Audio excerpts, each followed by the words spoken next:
para que nos hable quizá una de las de los provocadores de pensamiento más importantes del momento, una de las personas que ha masificado la filosofía.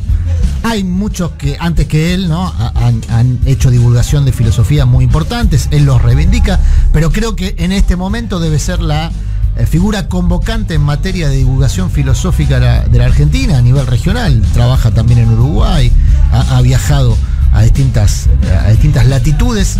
Estoy hablando de Darío Stansriver, que en un ratito va a estar conversando con nosotros sobre algunas de las palabras del momento. Debate, grieta, vamos a tratar diálogo, pacto social. ¿Qué significa esto? ¿Qué hay detrás de esto, de estas palabras? Bueno, 8:15 de la mañana me avisan que ya está Darío en comunicación. Darío Stansriver. Darío, querido, Adrián Murano, Fabi Solano, Fernando Casas, te saludamos desde Cítrica, desde Somos Radio. ¿Cómo te va? ¿Qué tal? ¿Cómo andás, Adrián? Toda la mesa, buen día. Buen día, gracias por atendernos tempranito. Entiendo que ya estabas en actividad igual, ¿verdad? Sí, estamos acá llevando niños a la escuela. A la escuela, porque un filósofo, además de filosofar, hace cosas mundanas como llevar chicos a la escuela, ¿verdad? ¿No? No en tanto filósofo. No en tanto filósofo. Hay que separar, claro, las distintas subjetividades que convergen en esta unidad ilusoria que es el yo, ¿no? Y entonces hay una parte que hace tareas domésticas, otra que trabaja, otra que ¿Cuál es la tarea doméstica que más disfrutás, Darío, querido? Y cocinar, lejos. Sí. Porque aparte hay una relación distinta con lo corporal, una desmentalización, ¿viste? Es como tocar la comida, juntar lo injuntable. Siempre le metes un poco de filosofía igual, pero me parece que es algo ahí de otro índole y que aparte es un hecho social, ¿no? Porque en general uno cocina para familiar. Compartir. Claro, tal cual. Bueno, Darío, vamos al hueso, porque esto es una primera mañana periodística, aunque no parezca. Y una de las razones de esta convocatoria, además que siempre es un placer y un gusto charlar contigo, es desmenuzar algunas de las palabras de moda en esta campaña electoral que está llegando a su fin. Faltan un par de semanas y ya termina la campaña. Y una de las palabras de esta campaña, este fin de semana, va a ser debate. Ayer hubo un debate en la ciudad, no sé si lo pudiste ver. No lo vi. Bueno, ¿cómo estuvo? No te perdiste nada. Y después va a haber el debate del domingo. Ahora, el debate implica un intercambio de ideas. Por lo que se vio anoche, no hay mucho espacio para el intercambio, está muy reglado, muy reglamentado. La idea es que casi no haya confrontación. Es como una especie de presentación pública de ideales, ¿no? De generalidades. ¿Sirve o no sirve algo que se llama debate, pero que no promueve el debate? Es como un casting, ¿no? Tiene más esa lógica. Me parece que se van presentando los candidatos y mostrándose a sí mismos, sobre todo en función de lo que se supone que el electorado busca, porque no solo es un casting, o sea que no hay debate, sino hay presentación de lo propio y no cruce con lo ajeno, ¿no? Con vérselas de qué manera impacta la otredad del otro, por decirlo así, sino que además ese casting, digamos, supone la presentación en función de una forma de no solo espectacularización de la política, sino marketingización, o sea, en el sentido de mostrar lo que se supone que más garpa. Entonces, yo creo que el debate de ideas hay que pensar cuándo existió realmente una cultura democrática que pusiera el acento en ese lugar, porque en todo debate de ideas vos mostrás tu vulnerabilidad y la vulnerabilidad, de nuevo, no garpa en el marketing, ¿no?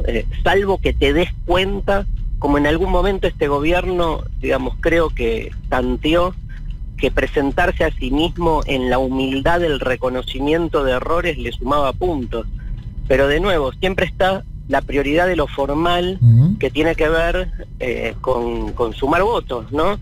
Y en función de esa especie de resultadismo pragmático, la política se vacía de un contenido histórico. Yo dejo abierta la pregunta, si ese vaciamiento supone una degradación, una decadencia, o si la política muta para estos lados, y ver si esto es así, Si es la única forma de hacer política, yo creo que no. ¿Y por qué, si esta fuese la única, se la sigue de algún modo sosteniendo? Darío, buen día. Fabiana te saluda. ¿Cómo andás? Bien.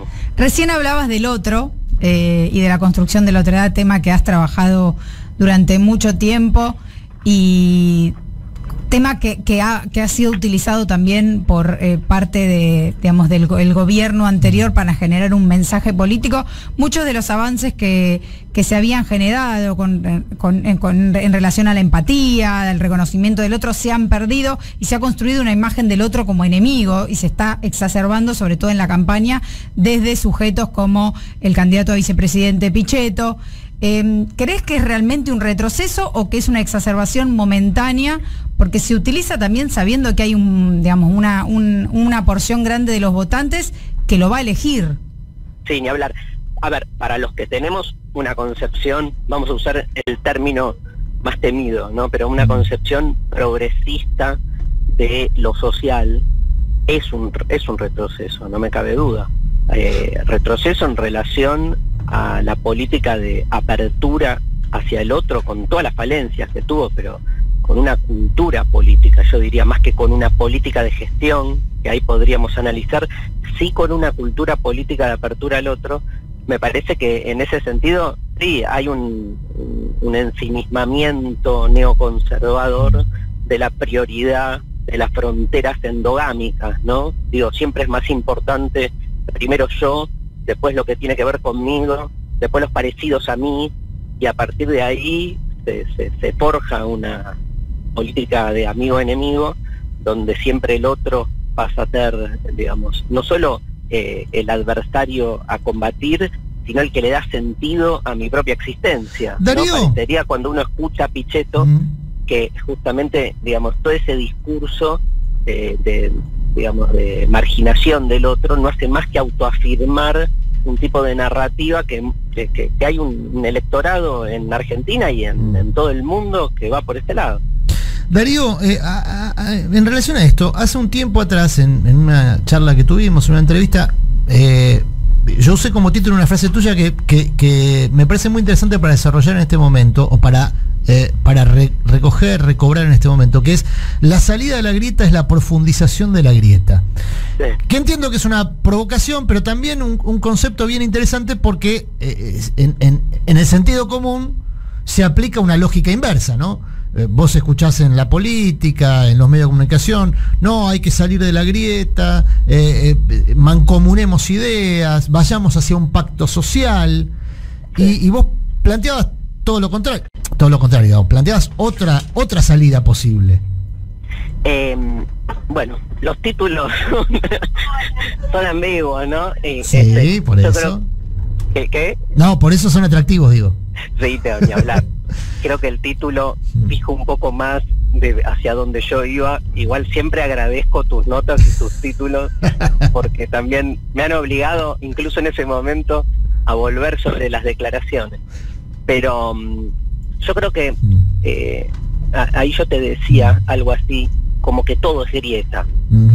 Cuando vos titulás que la salida de la grieta es la profundización de la grieta, lo que de algún modo intentamos los dos es explicar ahí que es una ilusión la supuración de la grieta, porque el ser humano está agrietado por todos lados, digo, en el sentido de que todo el tiempo estamos en conflictos distintos, ¿no? Digo, me parece que hay una ilusión New Age de una especie de armonía celestial a la que hay que llegar, y una denostación del conflicto, cuando el conflicto es la esencia misma de la democracia, incluso de la democracia, no sé, vincular, ¿viste? Cuando discutís con tu pareja o con tus hijos, digo, hay grieta, pero la grieta tiene que ver con intereses contrapuestos. Si no hubiera intereses contrapuestos, significaría que hay un sujeto que termina fagocitándose al resto en nombre de la armonía, de la paz social, ¿sí? Y agregaría, en el caso de este gobierno,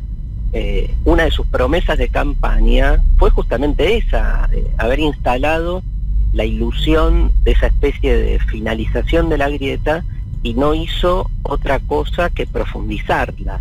Pero digo, más allá de que el gobierno no cumplió, como entre tantas promesas incumplidas, me parece que está bueno en una cultura democrática recuperar la idea de conflicto y entender, digo, a ver, lo digo medio, es temprano, pero digo, si nacimos para morir, todo es grieta, porque estamos abocados y arrojados a una vida cuyo sentido es el sinsentido. ¿Y por qué tiene buena?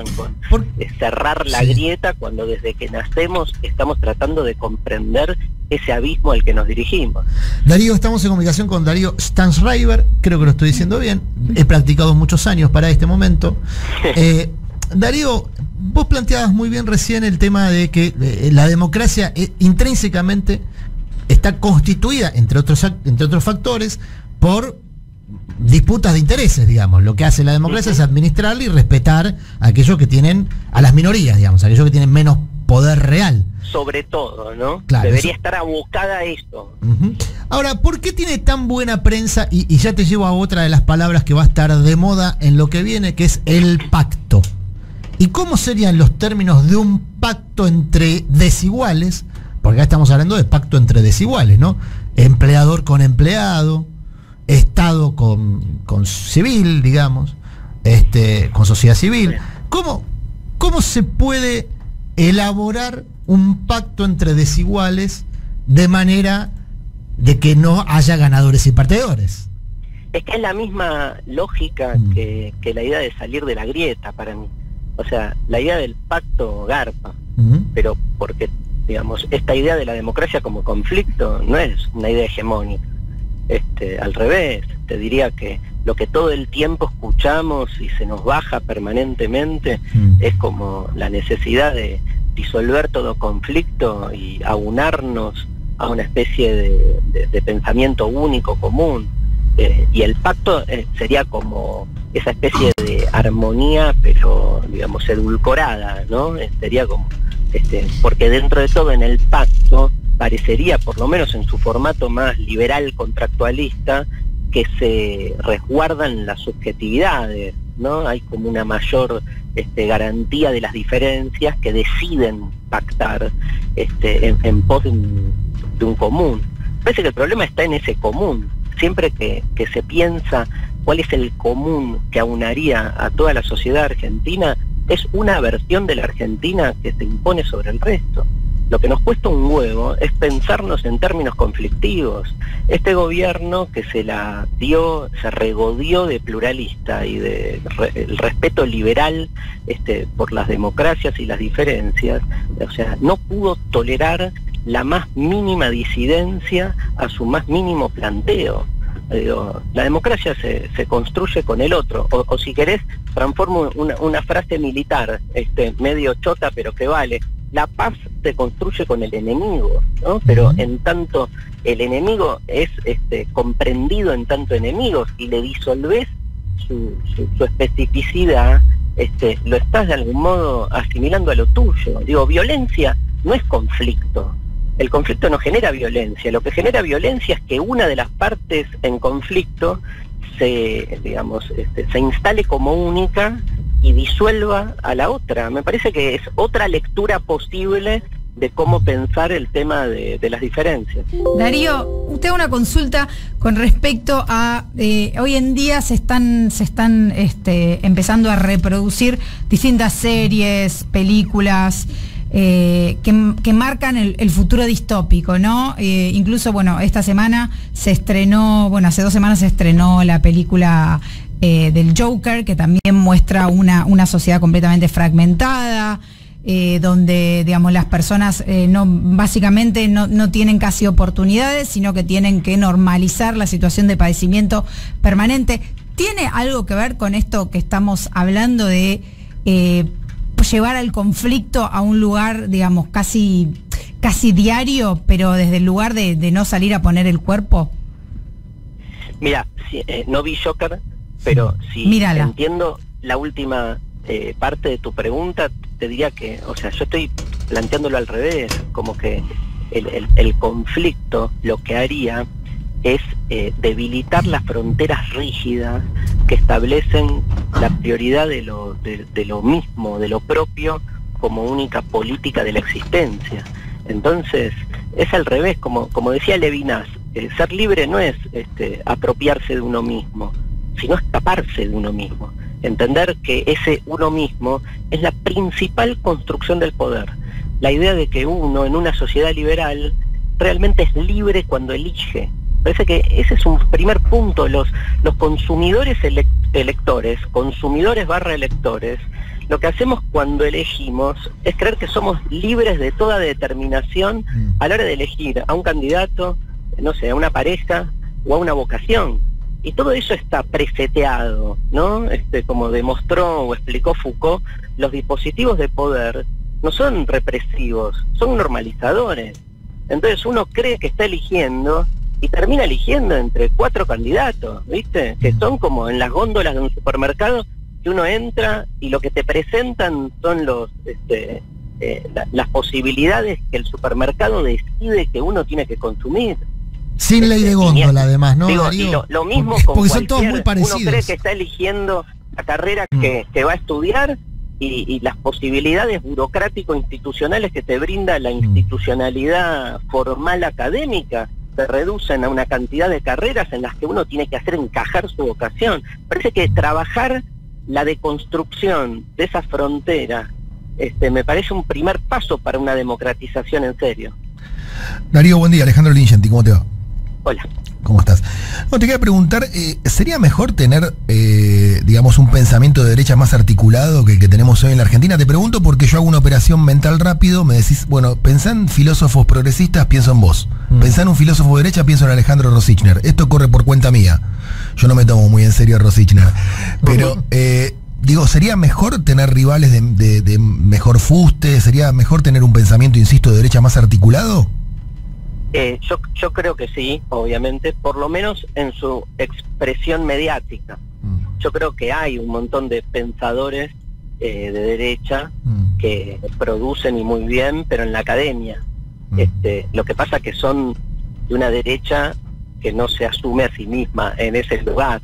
Por ahí se asumen de republicanos o, viste, se ponen como adjetivos menos dañinos, por lo menos para los que no somos de derecha. Ahora, igual, perdón Darío, Macri, no sé si lo estuviste escuchando, pero está bien segmentado el discurso en este tramo de la campaña, bien de derecha, ¿no?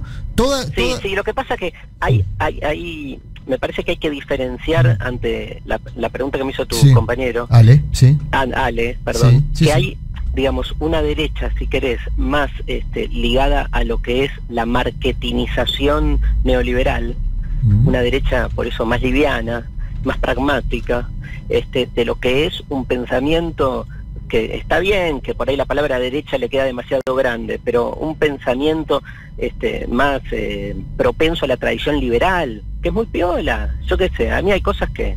Yo me acuerdo el año pasado cuando hice ese discurso en el Congreso sobre el aborto, que la verdad que circuló mucho, impactó mucho. Yo me basé en un pensador que es John Rawls, que es un pensador neocontractualista del liberalismo norteamericano. Está bien que el liberalismo norteamericano no es conservador, pero digo, todo mi discurso llamado política no metafísica proponía una separación a ultranza de lo público y lo privado. La izquierda no propone eso.